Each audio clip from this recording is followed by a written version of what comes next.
Natural sugar आणि आबा किंवा तुम्ही सर्व नॅचरल शुगरचे सभासद, त्याचबरोबर सर्व शेतकरी बांधवांचं स्वागत.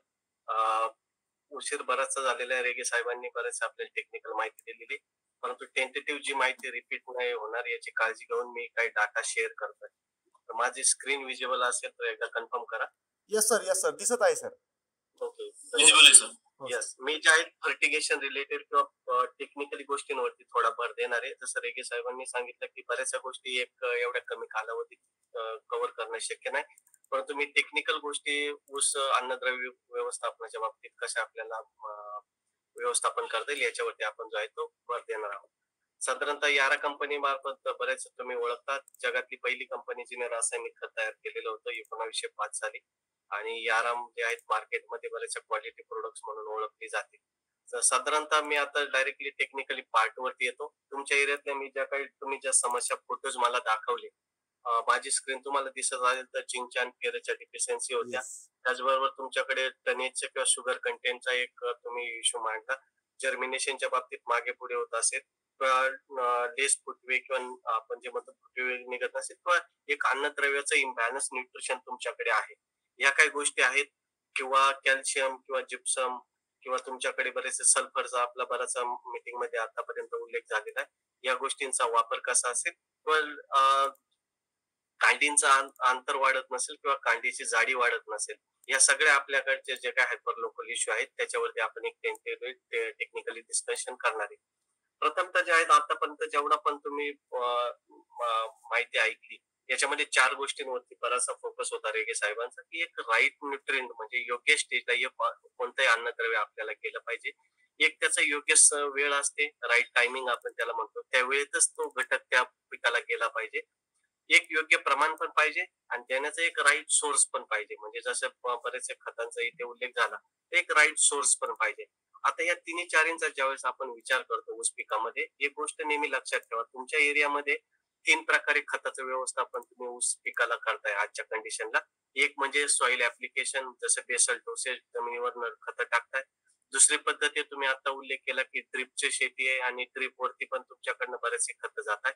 आणि तिसरी एक पद्धत तुम्ही मागच्या वर्षी अडॉप्ट केलेली की फवारणीद्वारे पण तुम्ही खतांचा वापर करताय. आता बघा, या तिन्ही पद्धतीपैकी तुम्ही तिन्ही पद्धती वापरू शकता, याच्यापैकी 2 पद्धती वापरू शकता, याच्यापैकी एक पहिली पद्धत सुद्धा वापरू शकता. पहिल्यांदा एक मुद्दा लक्षात ठेवा, ऊसाचे मुळं किंवा ऊस जे आहे ते कोणतंही मुळ्या ऊसाचं खत हे जे काय खत खात नाही. तर पहिली गोष्ट, ऊस जे आहे ते पाणी पितं, आपण असं समजूयात, आणि पाण्यात जे काही घटक विरघळणारे तेच तुमच्या ऊसाला उपलब्ध होणारे, हा पहिला महत्वाचा मुद्दा. तर साधारणतः जसं तुम्ही वर्ण खतं टाकत असाल, रेगे साहेबांनी पण याचा बराचसा आढावा घेतला, की तुम्ही ज्यावेळेस वर्ण एखादं खत देताय किंवा कोणतंही एखादं तुम्ही ज्या डोसेस मधनं जे खतं टाकताय, तुमच्याकडे ड्रीप आहे तरी पण तुम्ही डोसेस टाकत असाल, तर तुम्ही जे आहे त्या खताची कार्यक्षमता बऱ्याचपैकी कमी करताय.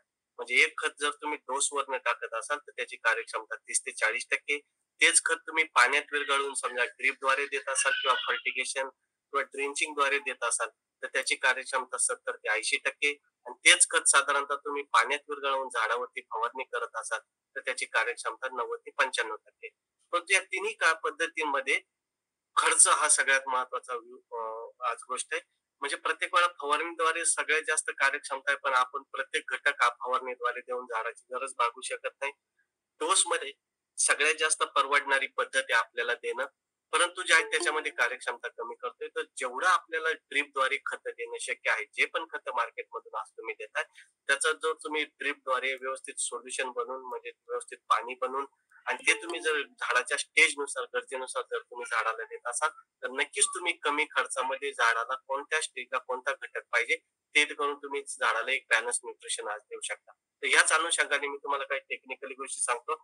जसं मागच्या सेशन मध्ये तुम्ही ऐकलं की 8 अन्नद्रव्य किंवा सगळे घटक पाहिजे, परंतु हे ऊसाला सगळेच एका वेळेस नकोय, सगळे एका स्टेजला पण नकोय आणि सगळे एका प्रमाणात पण नकोय. मग कोणता घटक कोणता कधी पाहिजे हे पण आपल्याला ऊसाच्या शेतीबद्दल माहिती पाहिजे.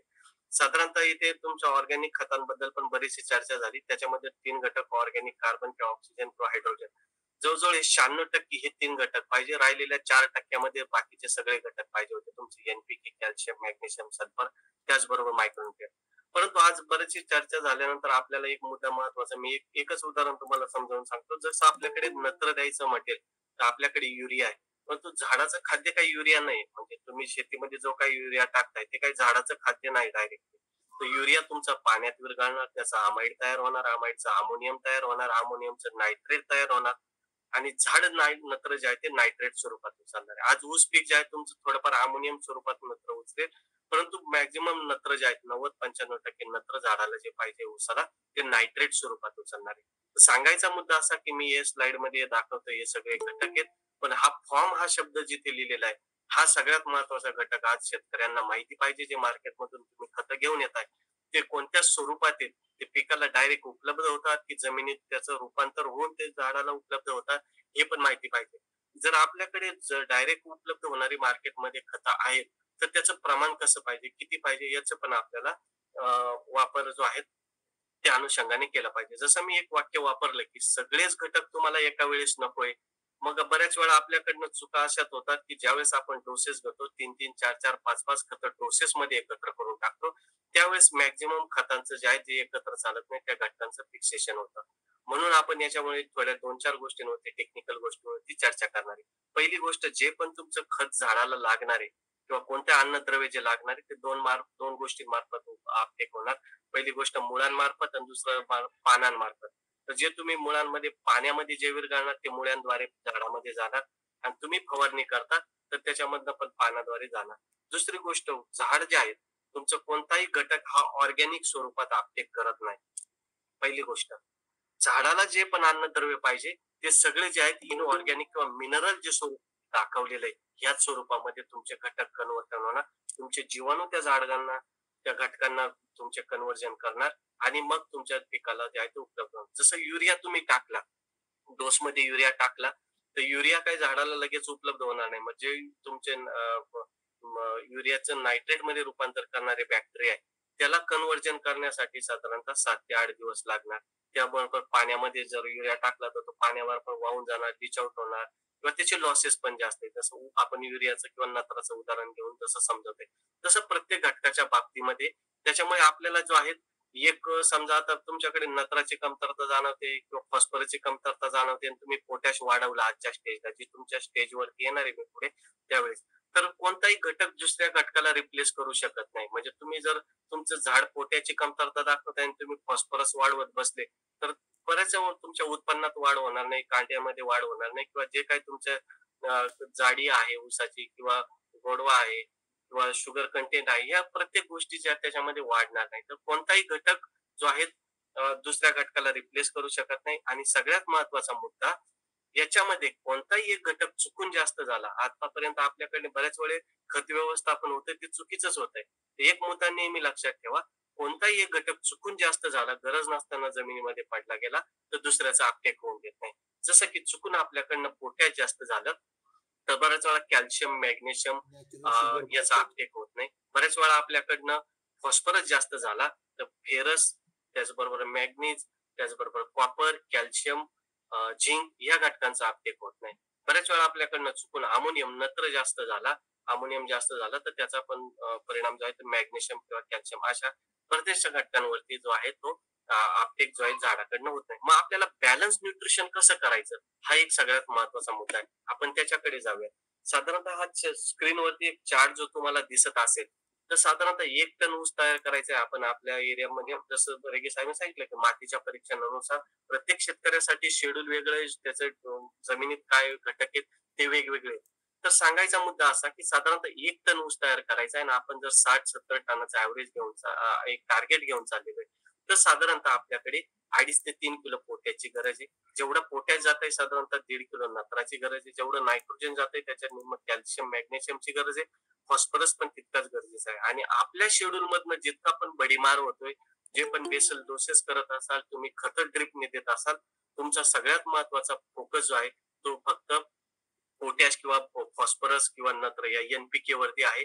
बऱ्याचशा शेतकऱ्यांचा शेड्यूल आपण अभ्यास केला तर जितकं तुमच्याकडनं पोटॅश जातंय तितकाच फॉस्फरस जातोय तितकाच नत्र जातोय. पण झाडाचं एक तुमच्या टनाला 1 टन जर ऊस तयार करायचा आहे तर साधारणतः पोटॅश किती लागणार तुमचं नत्र किती लागणार कॅल्शियम किती लागणार मॅग्नेशियम किती लागणार फॉस्फरस किती लागणार हे आपल्याला माहित असणं गरजेचं आहे. आणि त्याच मात्रा आपण जे आहेत ऊस लागवडीपासून तर हार्वेस्टिंग पर्यंत जर माझ्या ऊसाला 2.5 ते 3 किलो फक्त एक टनामागे पोटॅश पाहिजे, त्याच्या निम्म मला नत्र पाहिजे किंवा जितकं नत्र देतोय त्याच्या निम्म मला कॅल्शियम पाहिजे, त्याबरोबर आपल्याला फॉस्फरस पाहिजे. अशा प्रकारे जर आपण शेड्यूल तयार करून स्वतःचं शेड्यूल आपण स्वतः तयार केलं, की ऊसाला पाहिजे काय, आपल्या जमिनीमध्ये आहे काय आणि आपण कोणत्या मार्फत देणार आहे. मग आपण डोस मार्फत देणार आहे की ड्रिपने देणार आहे का फवारणी मार्फत ते घटक पुरवणार आहे, याचं आपण स्वतः जे आहे ते शेड्यूल वरती वर्कआउट जे आहे ते केलं पाहिजे. साधारणतः ऊसासाठी जी लागणारी मात्रा आपण आता जी चर्चा केली, तर साधारणतः 1 टन उत्पादन मला घ्यायचंय, तर साधारणतः 1.5 किलो नत्राची मला गरज आहे. त्याचबरोबर फक्त अर्धा किलो ते पाऊण किलो पर्यंत मला स्फुरद फॉस्फरसची गरज आहे.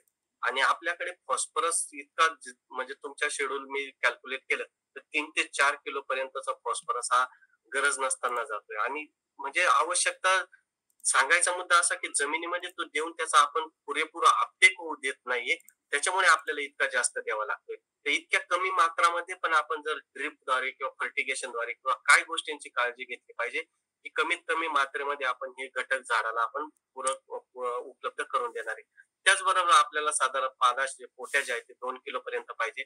कॅल्शियम साधारणतः 600 ग्रॅम, मॅग्नेशियम साधारणतः तुमचं 550 ग्रॅम आणि 350 ग्रॅम हे सल्फर. त्याचबरोबर मायक्रोन्यूट्रन किती प्रमाणात पाहिजे इथे मी प्रमाण दिलेलं आहे. ही माहिती तुम्हाला मी तुमच्या मीटिंगच्या चार्टमध्ये शेअर करून ठेवल, त्यावेळेस तुम्ही इथून ती बघून घेऊ शकता. परंतु हे सगळेच घटक जसं सांगितले एकाच वेळेस नकोय, सगळेच एका प्रमाणात नकोय किंवा सगळेच जे आहेत एकाच वेळेस देणं पण झाडाला जे आहे ते चांगली गोष्ट नाही. कारण की सगळे एकमेकाला जे आहे ते फिक्सेशन याच्या मार्फत होऊ शकतं.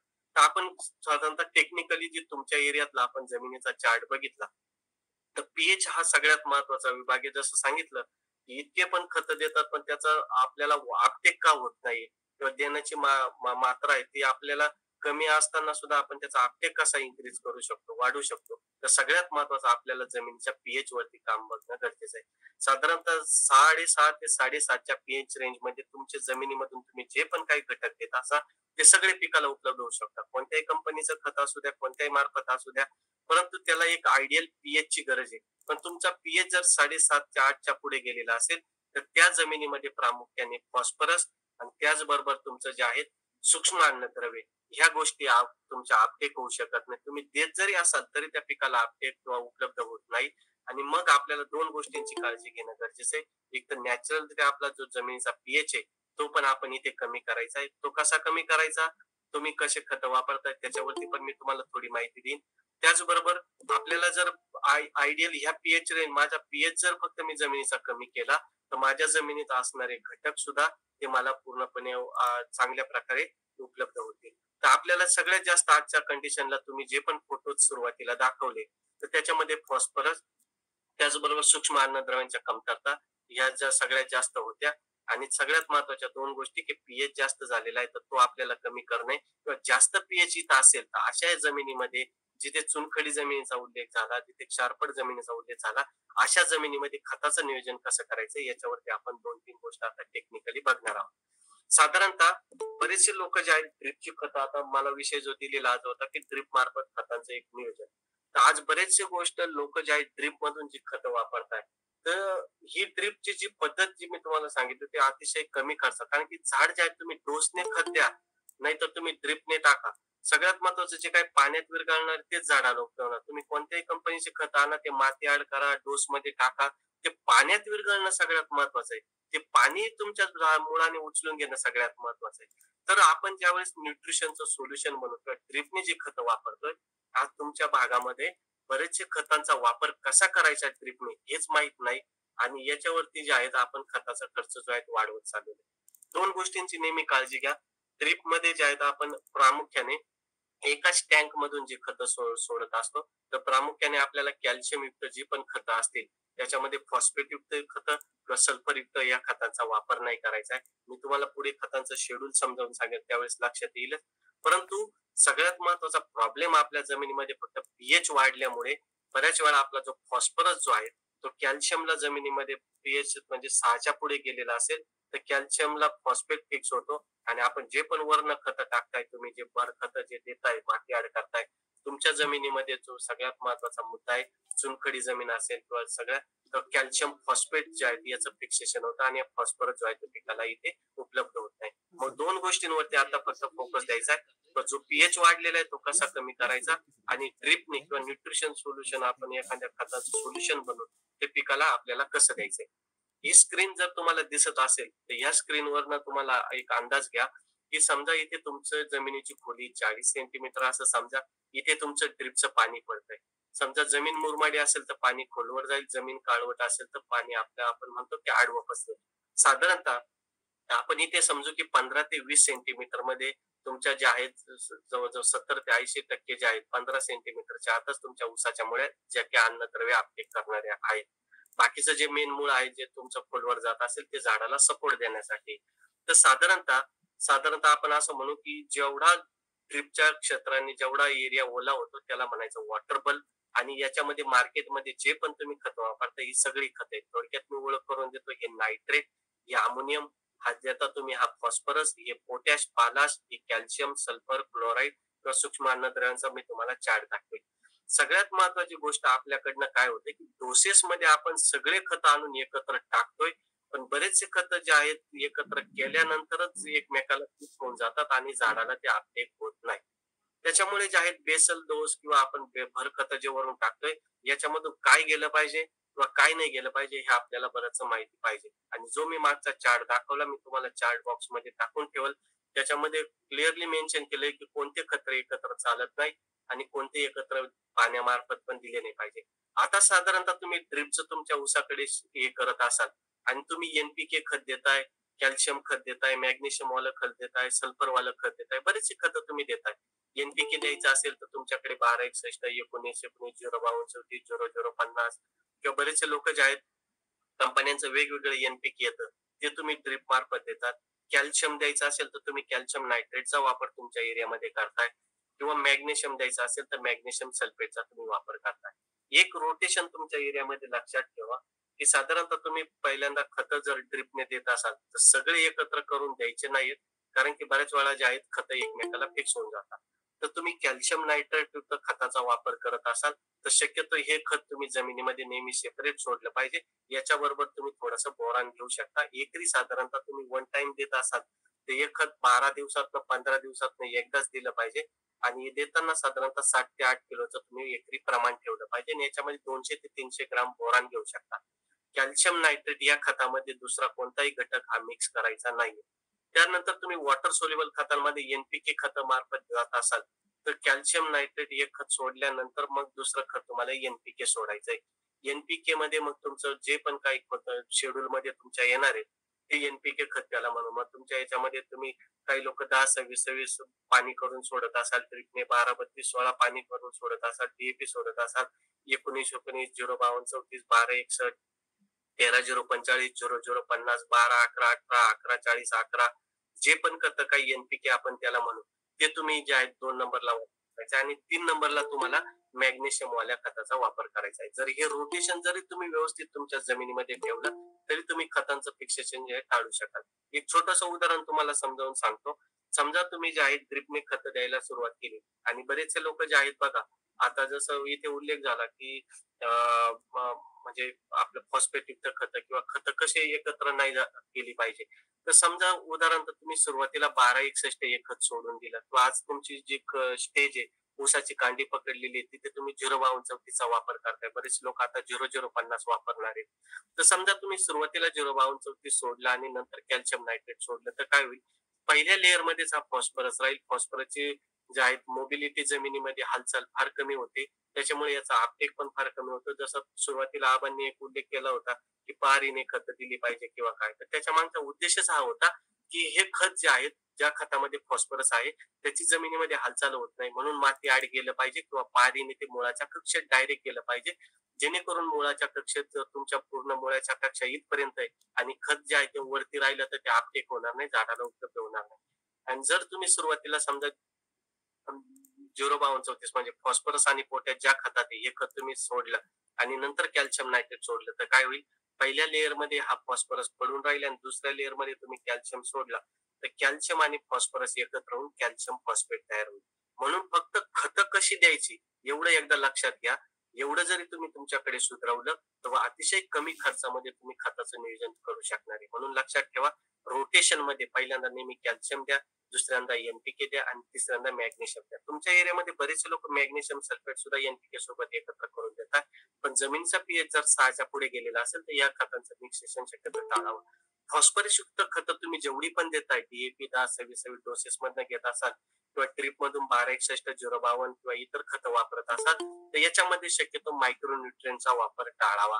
डोसेस मध्ये सुद्धा शक्यतो मायक्रोन्युट्रिएंटचा वापर टाळावा. कारण की जसं की तुमचं फॉस्फेट तुम्ही घेत असाल, फॉस्फरस घेत असाल, तुम्ही झिंक सल्फेट किंवा झिंक घेत असाल, ज्यावेळेस एखादा डोस पाण्यात विरघळला जाणार आहे त्यावेळेस तो झिंक विद्राव्य स्वरूपातील तुमच्या फॉस्फरसला फिक्स होऊन झिंक फॉस्फेट तयार होणार आहे. म्हणजे बरेचसे घटक आपणच त्याला फिक्स करून देतो. तर याचा आपण जे आहे आता जसं जर हे खत 4-4, 5-5 खत जर एकत्र करून टाकायची आपल्याला गरज पडते, त्यावेळेस आपण फक्त लक्षात घेतलं पाहिजे की कोणत्या खतातनं कोणता घटक आणि किती प्रमाणात जातोय. त्यानुसार आपण जो आहे तो डोस हा ठरवला पाहिजे. साधारणतः इथे तुमचे मुळं जे दाखवलंय, इथे मी ऊसाचं मूळ आहे समजा, असं समजा की साधारणतः फॉस्फरस जो आहे तो 2 ते 4 पासूनच आपटेक होऊ शकतो. असं नाही की तुमचा फॉस्फरस जमिनीच्या वरती पडलाय म्हणून आपण मुळाच्या कक्षेत हे फॉस्फरस युक्त खत जाईल, कसं जाईल, तुमचा डोस कसं जाईल याची काळजी घ्या. साधारणतः जितकं फॉस्फरस आहे त्याच्या डबल क्षेत्रापासून कॅल्शियम मॅग्नेशियम मुळाला आपटेक होऊ शकतं. जेवढं कॅल्शियम मॅग्नेशियम आपटेक होतं त्याच्या डबल पटीने तुमचं सोडियम, पोटॅशियम, अमोनियम या सगळ्या गोष्टी तिथपर्यंत आपटेक, पोटॅशियम आपटेक होऊ शकतो. तुमचं नायट्रेट सल्फेट साधारणतः 40 पासून पण झाडाला मुळाला आपटेक करता येऊ शकतो. पण फॉस्फरस जो आहे तो नेहमी मुळाच्या कक्षेत असेलच तरच तो. समजा तुमच्या इथे वरती फॉस्फरस पडलेला आहे, तुम्ही इतके खत फॉस्फरस युक्त टाकता, ते जर वरती इथे पडून राहिली तर ते पडून राहिलेली खतं जे आहेत ते दुसऱ्याचा आपटेक होऊन देणार नाही. जसं मी 5 गोष्टी सांगितल्या, calcium, ferrous, zinc, copper, manganese या 4-5 गोष्टी तुमच्या देऊन सुद्धा पिकाला हे खत जे आहेत ते उपलब्ध होईल. म्हणून डोस टाकायचा आहे तर मुळाच्या कक्षेत टाका. ड्रिपने खतं द्यायची तर मी जसं शेड्यूल सांगितलं त्याप्रमाणे रोटेशन तुमचं याच्यामध्ये फॉलो ठेवा. आता 2-4 गोष्टीची आपल्याला काळजी घेणं गरजेचं आहे की आपल्याला इथून पुढे जो तुमचा ऊसाची जी स्टेज आहे त्याच्यामध्ये आपल्याला कांडीतलं अंतर वाढलं पाहिजे. आपली जी जाडी गळतो आपण ती म्हणतो ती वाढली पाहिजे. पण इंटरनल जी फिलिंग आहे एकदम क्लिअर स्ट्रक्चर, त्याच्यामध्ये पोटॅश साखरेचं प्रमाण थोडक्यात सांगायचं म्हटलं की गोडवा जो आपण म्हणू त्याचं वजन वाढवणाऱ्या सगळ्या गोष्टी एकदम जे आहेत क्रिस्टल क्लिअर पाहिजे.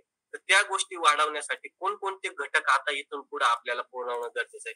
जसं की नत्र पाहिजे, पोटॅश द्यायचंय की फॉस्फरस द्यायचा आहे, कॅल्शियम द्यायचा आहे, मॅग्नेशियम द्यायचा आहे, ह्या गोष्टी आपण आता थोड्या इथून पुढच्या शेड्यूलच्या ज्या आहेत डिस्कस करू. तुमच्या इथे बाळ भरणी किंवा या 2-3 गोष्टी बेसल डोस किंवा मोठी भरणी, दुसरी भरणी, ह्या 3 स्टेजेस तुम्ही तुमच्याकडे बेसल डोस देण्यासाठी वापरू शकता. ठीक आहे, म्हणजे वर्ण खत देण्यासाठी या तुम्ही 3 स्टेज वापरताय.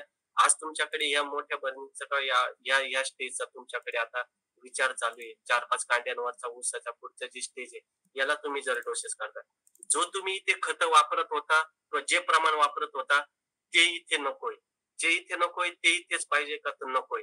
या तिन्ही स्टेजला वेगवेगळ्या मात्रांची गरज आहे. पण आपण जेव्हा पण बेसल डोसचे हे करतो, इथे पण एनपीके, इथे पण एनपीके आणि इथे पण एनपीके, इथे पण युरिया गेला पाहिजे, डीएपी गेलं पाहिजे, 10-26-26 गेलं पाहिजे, इतर घटक गेलं पाहिजे असं तुमचा विचार असतो. इथे पण त्याच घटक गेलं पाहिजे, इथे पण. पण बऱ्याच वेळा आपल्याकडनं काय होतं की ज्या लोकांकडे ड्रीप आहे त्यांनी एकदम विशेषतः क्लिअर लक्षात घ्या की इथे तुम्ही सगळे घटक टाकले नाही पाहिजे, इथे पण टाकायची गरज नाही, इथे पण सगळे घटक द्यायची गरज नाही. कारण की तुमच्याकडे ड्रीप आहे, तुम्ही झाडाला कोणत्या गरजेला कोणता घटक पाहिजे तो तुम्ही त्यावेळेस त्याला देऊ शकणार आहे. त्याच्यामुळे तुम्हाला प्रत्येक वेळा भर वरून डोसेस वरती करण्याची गरज नाही. साधारणतः इथे झाडाला मुळ्याच नसतात कांडी लावल्यानंतर आणि इथेच तुम्ही 5-7, 7-7 खत एकत्र करून सोडत असता. सुरुवातीला साधारणतः फॉस्फरस आणि नत्राची गरज आहे. या खताचा वापर तुम्ही ज्या खतांमध्ये आहे तिथे सुरुवातीला द्या. ह्या स्टेजेस मध्ये ज्यावेळेस येणार तुम्हाला मॅग्नेशियम, कॅल्शियम, त्याचबरोबर थोडाफार पोटॅशची गरज लागणारी, नत्राची गरज लागणारी इथे घ्या. ह्या स्टेजेस मध्ये तुम्हाला सल्फर, कॅल्शियम आणि पोटॅशची गरज लागणार आहे. या खतांचा तुम्ही या स्टेजला इथे वापर जो आहे ते करू शकता. याच्यासाठी आपण जे शेड्यूल जे आहे ते डिस्कस त्या पद्धतीने केलं पाहिजे. साधारणतः एक चुनखडीचा जमिनीचा विषय इथे झाला, तर चुनखडी जमिनीचं आपल्याला खताचं देण्याचं एक नियोजन आपल्याला थोडं चेंज केलं पाहिजे.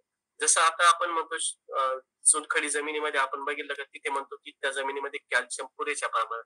पण तो कॅल्शियम कार्बोनेट जो आहे, तो उपलब्ध स्वरूपात झाडाला नाही. मी तुम्हाला पहिली स्लाईड दाखवली होती. त्याच्यामध्ये एक बार मी दाखवला होता, की तुम्ही कोणतेही खत आणा, कोणतेही घटक टाका, कोणत्या स्वरूपात तो उपलब्ध होतो ते आपल्याला माहिती पाहिजे. तर साधारणतः तुमची जमीन जरी पूर्ण याच्यामध्ये चुनखडी असेल, तर त्याच्यामधला जो कॅल्शियम जो आहे तो 0.5%च पाण्यामध्ये विरघळू शकतो आणि 0.2% पिकाला उपलब्ध होऊ शकतो. म्हणून विद्राव्य कॅल्शियम आपल्याला देणं चुनखडीमध्ये सुद्धा आपल्याला गरजेचं आहे. जर तुमच्याकडे जी चुनखडी किंवा जमीन एकदम क्षारपड झाली आतापर्यंत जसं एम-ओ-पीचा बराच चर्चा झाली त्याचा वापर करत असेल, युरिया किंवा जे रासायनिक खतांची आणि जी तुमची चुनखडीची जी आहे एकदम जमीन कॉम्पॅक्ट झालेली. अशा याच्यामध्ये म्हणजे काय झालेलं होतं, की आपण बघा हेच आपण जिप्सम किंवा अशा म्हणजे कॅल्शियम सल्फेट आपण ज्याला म्हणतो जिप्समचा वगैरे वापर आपण जमीन सुधारित करण्यासाठी वापर करतो. जिथे पण क्षारपड जमीन झालेली किंवा जिथे पण क्षार ज्या जमिनीमध्ये जास्त झाले अशा ठिकाणी आपण विद्राव्य कॅल्शियम किंवा कॅल्शियम नायट्रेटचा जरी तुम्ही वापर केला तरी तुम्ही जिप्सम सारखी जमीन जी आहे ते म्हणजे जिप्सम मधून काय कॅल्शियम सल्फेट आणि कॅल्शियम नायट्रेट जे तुम्हाला मी विद्राव्य खत सांगितलं याचा कॅल्शियम नायट्रेटचा योग्य वापर जरी केला तरी तुम्ही जे आहे ते क्षारपड जमीन अतिशय चांगली प्रकारे सुधारू शकता. ती कशी तर साधारणतः सुरुवातीला आपली जमीन अशा प्रकारे चांगली होती तिथे मुळ्यांचा वाढ चांगल्या प्रकारे व्हायची.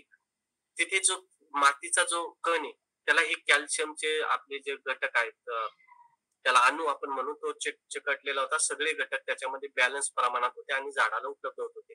जसं आपला अतिशय पाण्याचा वापर जास्त होत गेला आणि रासायनिक खतामधून क्लोराईड युक्त खताचा जसं एम-ओ-पीचा जास्त वापर होत गेला. तर एम-ओ-पी मधनं उदाहरणतः क्लोराईड गेलं जास्त आणि पाण्यामधनं सोडियमच्या काही लेवल असतील तर आपण असं उदाहरण समजू की सोडियम क्लोराईड म्हणजे खायचं मीठ किंवा मीठ जमीन आपली ते सोडियम तिथले त्या मातीच्या पर्टिक्युलरची जागा घेतली आणि तिथून कॅल्शियम हा घटक बाजूला गेला आणि त्याच्यामुळे जमीन तुमची एकदम कॉम्पॅक्ट झाली. जिथे पाण्याचा निचरा व्यवस्थित होत नाही, झाडांची वाढ होत नाही, जमीन एकदम कडक झाली आणि क्षारपड झाली. अशा जमिनीमध्ये तुम्ही जे पण डोसेस खत देत असाल इथे पुरेपूर आपल्याला अपटेक पण भेटत नाही. अशा जमिनीमध्ये चांगला अपटेक भेटतो. तर साधारणतः ज्या लोकांची जमीन खारपड क्षारपड झालेली आहे तिथे तुम्ही टनाटनाने जिप्सम टाकून तिला बराचसा वेळाने सुधारवणार असाल तर तुम्ही कॅल्शियम नायट्रेट सारखा जो घटक आहे तो वापरून सुद्धा तुमच्या जमिनीचं स्ट्रक्चर जे आहे आपण सोडियमला बाहेर ढकलून ते चांगलं स्ट्रक्चर आपण करू शकतो. म्हणून कॅल्शियम नायट्रेट त्याचबरोबर एनपीके सारखे खत, मॅग्नेशियम साठी मॅग्नेशियम सल्फेट देत असाल हे खत किंवा सूक्ष्म अन्नद्रव्यांसाठी तुम्ही चिलेटेड खत जे काही ड्रिपने देत असाल यांचा फक्त एक योग्य वापर कसा केला पाहिजे एवढं जरी आपण ठरवलं अतिशय कमी खर्चामध्ये आपण ज्या टनाटनाने बॅगमध्ये खत द्यायची गरज राहणार नाही आणि अतिशय कमी खर्चामध्ये आपण खताचं नियोजन जे करू शकतो. साधारणतः वॉटर सोल्युबलचा आपण एक शेड्यूल इथे सजेस्टिव्ह तयार केलेलं आहे.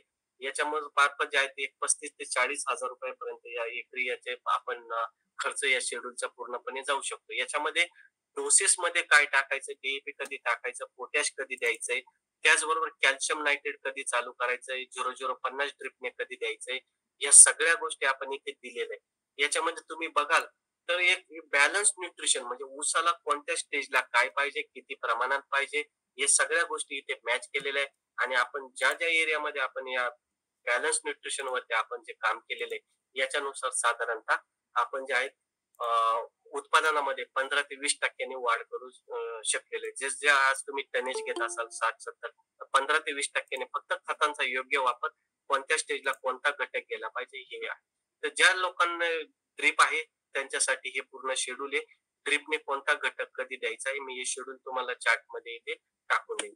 आता आपण जे आहे तुमचा जो डोस मध्ये जो एक विषय निघाला की एनपीके वगैरे जसं नत्र द्यायचं असेल तर तुम्ही युरिया वापरणार, तुम्ही फॉस्फरस द्यायचा असेल तर सिंगल सुपर फॉस्फेट किंवा डीएपी वापरणार, पोटॅश द्यायचा असेल तर तुम्ही एमओपी किंवा एसओपी वापरणार, सल्फर द्यायचा असेल तर तुम्ही वेगवेगळे सल्फरी मार्केटमध्ये ते वापरणार, मॅग्नेशियम द्यायचा असेल तर अजून दुसरा घटक घेणार आणि मायक्रोन्यूट्रिएंट द्यायचा असेल तर अजून दुसरा कोणता घटक घेणार.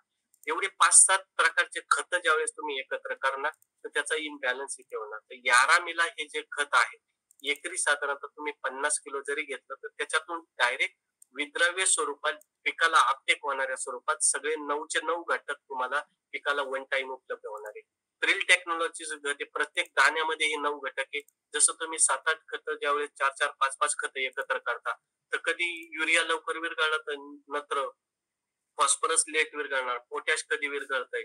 सगळे एकसारखे तुमच्या डोसमध्ये टाकणार तर सगळ्यांचं प्रमाण एकरामध्ये सगळीकडे सगळ्या कोपऱ्यात एकसारखं जाणार नाही. तर प्रिल टेक्नॉलॉजीचं हे खत आहे यारामीला म्हणून. याच्यात 9 घटक आहेत. 2 प्रकारचं नत्र आहे. याच्यामध्ये युरिया बेस नत्र नाही. याच्यामध्ये नायट्रेट नत्र आणि अमोनिकल नत्र आहे. नायट्रेट नत्र दिल्या पाण्यात विरघळल्या पिकाला उपलब्ध होणार आणि अमोनिकल नत्र लॉंग टर्म म्हणजे जास्त काळ नत्राचा पुरवठा करणार. अमोनिकल नत्र हळूहळू नायट्रेट मध्ये कन्वर्ट होणार आणि पिकाला जास्त काळ नत्र पुरवठा इथे होणार. फॉस्फरस जो आहे तो हा पॉलिफॉस्फेट स्वरूपात आहे.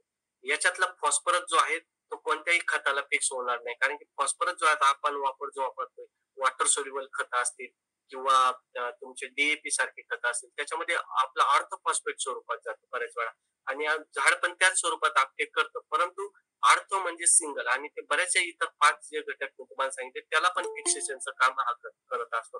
तर आपण जे आहेत या यारामीला खतामध्ये पॉलिफॉस्फेट स्वरूपातील फॉस्फरस आहे. हा दुसऱ्या कोणत्याही घटकाला फिक्स होणार नाही आणि पिकाला 100% तुम्हाला पूर्णपणे तो उपलब्ध होईल. एसओपी बेस पोटॅश आहे, याच्यामध्ये एमओपी नाही. एमओपीची सॅलिनिटी म्हणजे क्षारताच 116 त्याचा इंडेक्स आहे आणि एसओपीची सॅलिनिटी जे आहे ते 46%.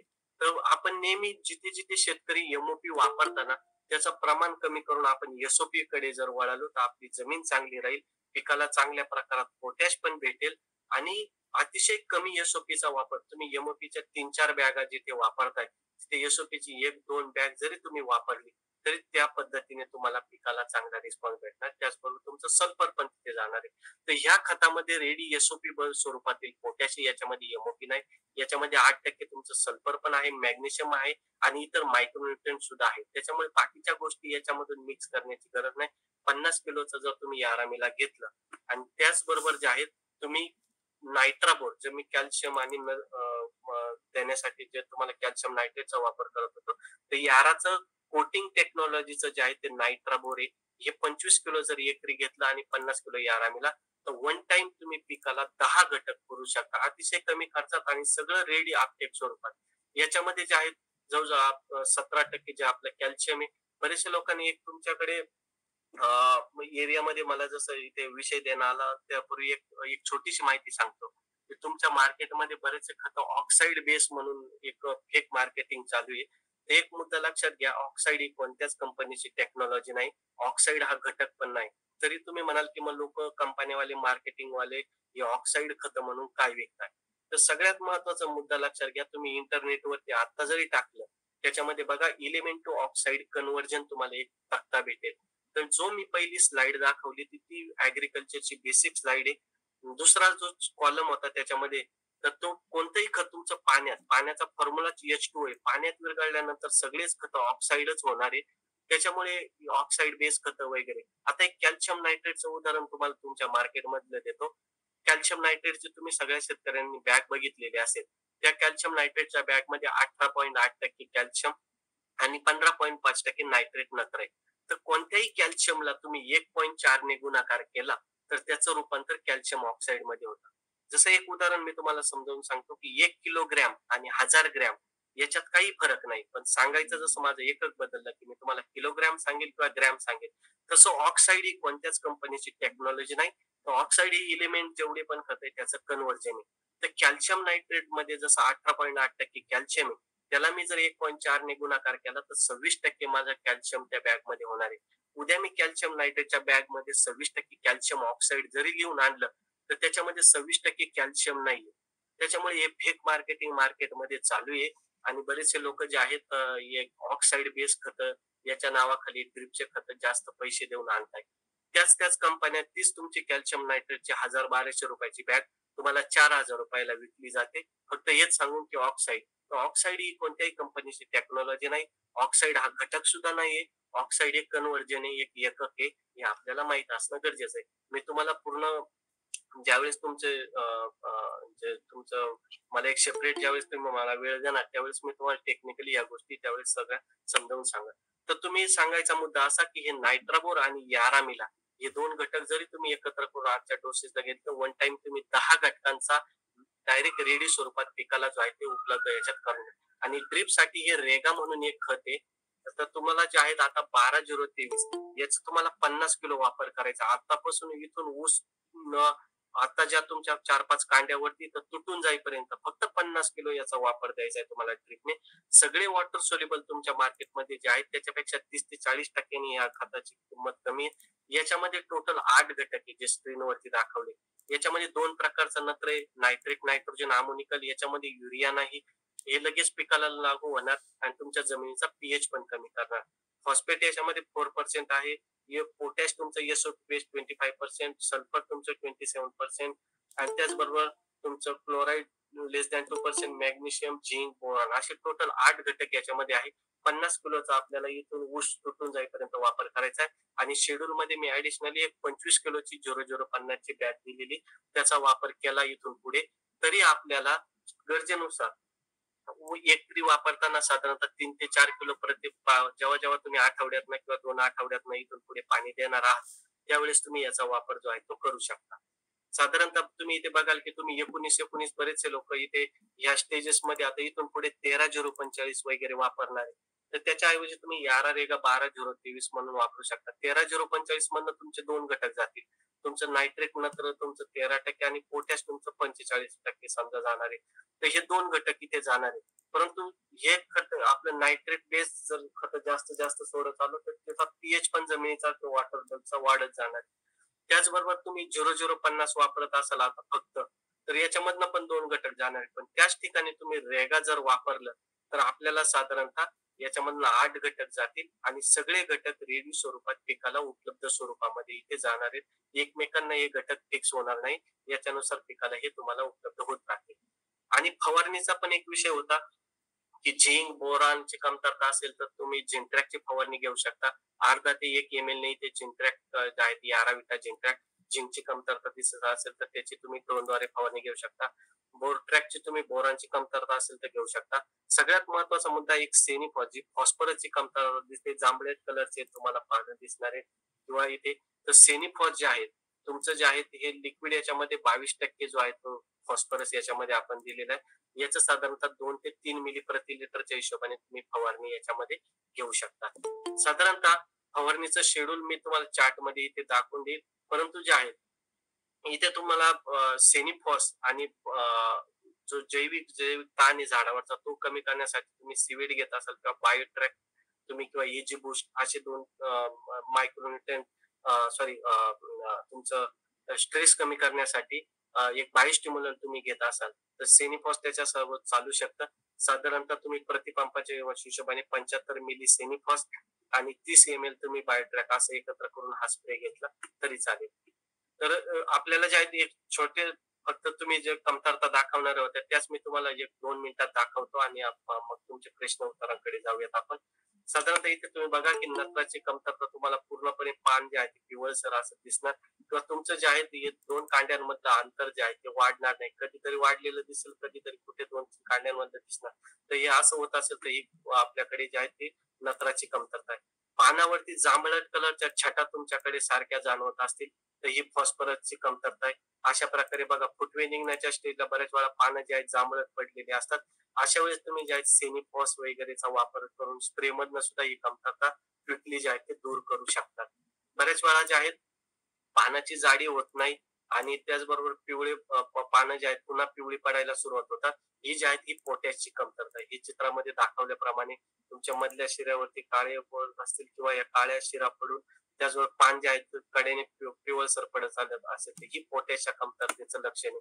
मॅग्नेशियमची कमतरता बघत असाल तर आपण म्हणू की असे काळसर पानावरती ज्या जिथून तुमचं टिपके तुम्हाला इथे असे दिसत असतात तर हे पण जे आहेत मॅग्नेशियमच्या कमतरतेचं लक्षण आहे. सल्फरची कमतरता शक्यतो आपल्याकडे बरेच वेळा दिसत नाही आपल्या एरियामध्ये, परंतु कॅल्शियमची कमतरता एक बऱ्याच वेळा दिसते की पानाचं टोक जे आहे ते जळलेलं दिसतं किंवा नवीन फुटवे जे आहेत त्याच्या पानाच्या जे आहेत फुटवे जे आहेत ते टोकाकडनं जळायला सुरुवात होते. तर हे कॅल्शियमच्या कमतरतेचं लक्षण आहे. बोरॉनची कमतरता मध्येच पानामधनं अशी सुरळी जी आहे ती निघत असेल किंवा पान तुमचं अशा प्रकारे गोळा झालेलं तुम्हाला कुठे जाणवत असेल तर हे बोरॉनच्या कमतरतेचं लक्षण आहे आपल्याला माहिती पाहिजे. फेरसची कमतरता आपण याच्यावरती बरीचशी चर्चा केली. याच्यावरती तुम्ही जे आहे तुमच्या एरियामध्ये स्प्रेमध्ये किंवा ड्रिपने 2च गोष्टी मी सांगेन, की मार्केटमध्ये 2 प्रकारचं फेरस भेटतं. एक इठा फेरस आणि एक ईडीटीए टाइपचं फेरस. ईडीटीए टाइप हे आपल्या भारतामध्ये रजिस्टर आहे 12% वाले फेरस. त्याचा वापर तुम्ही स्प्रेमध्ये घेत असाल तर ईडीटीए नेहमी स्प्रेसाठी ठेवा आणि इठा ज्या 6% वालं जे फेरस येतं ते नेहमी तुम्ही ड्रिपने देण्यासाठी ठेवा. फेरस कधीही जे आहे फवारताना इव्हनिंग टाइमला किंवा संध्याकाळच्या टायमिंगला फवारा. जेणेकरून ते उन्हाच्या याच्यामध्ये किंवा इतर मायक्रोन्यूट्रिएंटच्या बाबतीमध्ये तुम्ही फवारणी घेणार तेव्हा ऊन कमी झालेलं असेल तेव्हा तुम्ही त्याची सूक्ष्म अन्नद्रव्यांची फवारणी घेतली तर त्याचा जो आहे फायदा पिकाला जास्त होतो. तर नेहमी लक्षात ठेवा इठा फेरस चुकूनही स्प्रेसाठी घेऊ नका. ईडीटी टाईपचं जे फेरस आहे 12% तेच तुम्ही स्प्रेसाठी घ्या. इठा जे आहेत ते तुमचं जे आहे ते तुम्ही ड्रिपसाठी वापरा आणि ईडीटी हे चुकूनही ड्रिपसाठी वापरू नका. ठीक आहे. ईडीटी आणि इठामधला हा छोटासा फरक आणि त्याचा वापरण्याचा फेरसची कमतरता दूर करण्यासाठी एक छोटासा वापर फक्त तुम्ही चेंज केला तरी तुम्हाला त्याचा चांगला जो आहे तो फायदा भेटू शकतो. कॉपरची बरेच वेळा पानं जे आहेत उभी राहत नाही आणि पान नेहमी खाली पडून जात राहतं. हे कॉपरच्या कमतरतेचं लक्षण आहे. मॅंगनीज आणि मॅग्नेशियम याच्यामध्ये फरक आहे. मॅंगनीजची कमतरता तुम्ही बघाल तर इथे जे आहेत पूर्ण त्याचा क्लोरोसिस किंवा त्याच्या ज्या नर्व्स आहे त्या पूर्ण तुम्हाला येलो झालेल्या इथे तुम्हाला दिसतील. त्याचबरोबर मॉलिब्डेनम हा छोटासा एक घटक आहे. मॉलिब्डेनम हा पण एक पाहिजे जो पिकाला अतिशय कमी प्रमाणात म्हणजे 10 पीपीएम सुद्धा पूर्ण एकरामध्ये नकोय.